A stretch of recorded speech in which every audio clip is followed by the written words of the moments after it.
Creatures of the night, it's your girl Tati. Let's talk about Ring of Honor. We had a special Ring of Honor episode today that aired on YouTube this morning. Very early in the morning. Didn't even know this was actually happening, but we got a YouTube episode, and I did get a chance to look at the comments while they were live, and people were really happy about it. It was just like, you know what, Tony Khan, we should do this by airing Ring of Honor on YouTube. Like, what's the problem? Honestly, there is no problem. They just don't want to do that. They might as well just try to get a little couple of bucks by having the show available on the Honor Club for $9.99.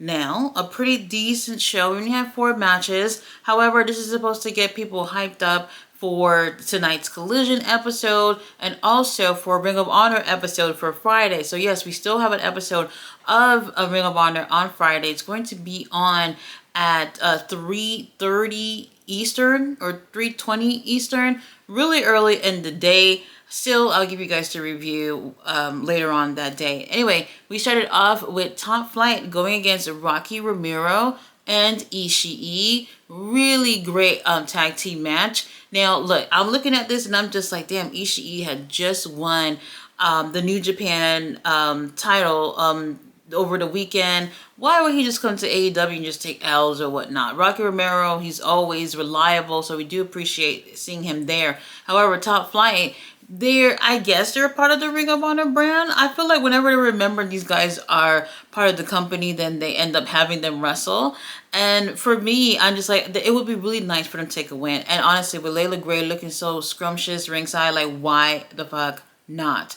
Really solid tag team match here. And it makes me, when I see them having matches like this, I'm just like, I really wish they would do more with Top Flight. Top Flight, they have great chemistry. They're brothers. They've been doing this for a while. Ishii, Rocky do also have great chemistry with each other. They've tagged with each other a million times already. However, Top Flight ends up taking the win. We do have a little bit of what seems to be miscommunications between Rocky Romero and Ishii. And after Top Flight ends up taking the win, Ishii is just like trying to hug it out with Rocky and pretty much saying, we lost, but baby, it's all right. And Rocky is kind of seeming to feel a little angry, but they end up hugging it out and the crowd claps for them because we're bros, right? We're not supposed to have any issues. So they end up hugging it out and everything seems good. Tune in for my Collision review and we'll talk a little bit more about that. After this, we have Shane Taylor in action going against KM. KM, he's there, I would say, regularly to help out when it comes to the talent on Ring of Honor.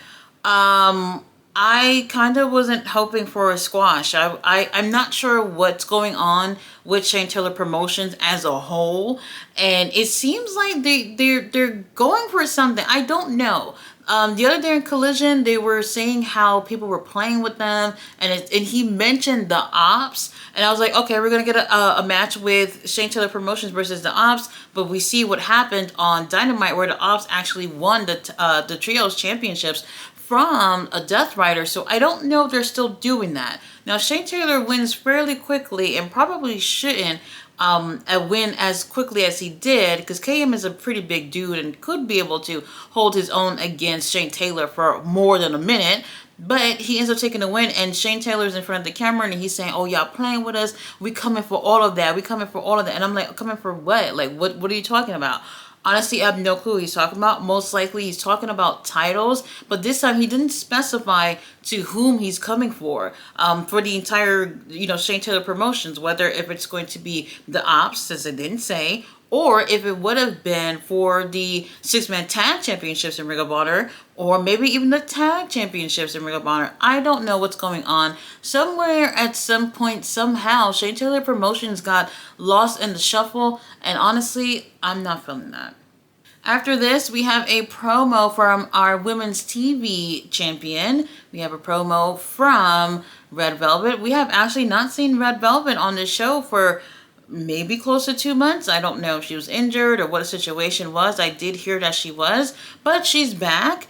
And there's going to be a number one contenders match between La Catalina and Taya Valkyrie. Winner of that match will face Red Velvet at another time. Red Velvet gives us a promo basically saying, I don't care which one of these bitches end up winning, they still won't be able to beat me. Now, La Catalina versus Taya Valkyrie, a really great women's match. Now, Taya Valkyrie, I honestly, I don't know why she's not even featured on the main card with the girls. I personally don't know what's going on with that. And seeing a match like this with La Catalina, I was just like, she's a star. She's an international star, right? Why isn't she featured on Dynamite or Collision? I have no clue. So every once in a while they remember she's over there and they put her on Ring of Honor.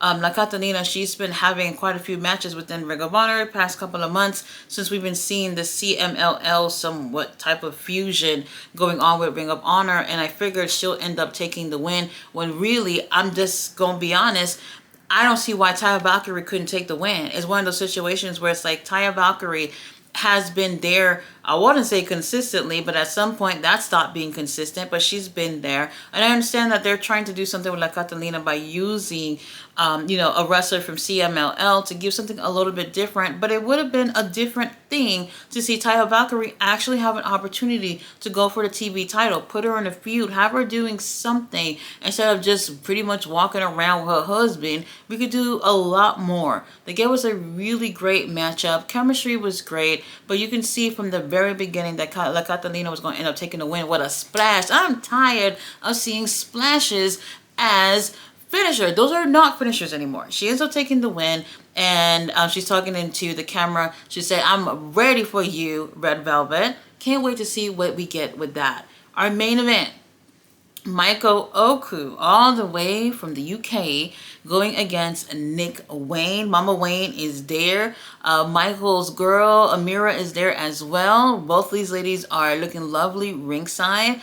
And they gave such a really great match. Nick Wayne, he's only 19 years old, and the things that he's able to do at such a young age is amazing. And I feel like because he's heel, people don't necessarily pay attention to what he does in the ring, but you cannot deny his talent. Michael Oku is a tremendous wrestler, and people love him for what he does in the ring. And Nick Wayne could easily just hang with him in the ring with no problem at all. We have distractions from obviously Mama Wayne just being beautiful ringside, and she's trying to get involved. And even at some point, Mama Wayne is yelling at a mirror like, girl, you stand over there on your side and I'm gonna be over here for my son. Which I understand, being a mama bear, I totally get it. She's being territorial. Now, while I thought that this was a great match, I thought, well, are we going to have a situation where someone is having their first match and also losing again? We've been seeing people being upset, like Josh Alexander coming to AEW and already losing his debut match and things like that. Honestly, I get where people are coming from with this. I don't know what the status is in terms of Michael Oku with AEW. Some people saying that he's been signed, but they just haven't used him. Whatever the situation is, he and Nick Wayne had a really great match. And like I said, this is on YouTube. So anybody who wants to watch this episode, it's there on the Ring of Honor YouTube channel. Nick Wayne, though, after Mama Wayne and Amira are on the apron arguing and being a distraction, we have Kip Sabian who comes up out of the blue and attacks Michael Oku from behind, and he ends up landing on Nick Wayne's boots or whatever to kick to the face, and Nick Wayne hits the Wayne's World from there and ends up taking the win. This was a really solid match. This is one of those situations where they're showcasing Nick Wayne. We'll talk about that a little bit during the Collision review. And Nick Wayne, whatever they're trying to do with him, I think he's absolutely ready for. Remember, they said on Dynamite that Nick Wayne will be going to New Japan for the Best of the Super Juniors tournament. So he's going to be there with how many other wrestlers? I think it's like 31 other wrestlers. So that's going to be really interesting. So them kind of pushing him to gear him towards being part of that tournament. This match is definitely the way to go in terms of showing people that he is ready. However, tune into my Collision review. We have more to say when it comes to Nick Wayne. So with that being said, I'll see you guys on the next review. Thanks for watching. Bye.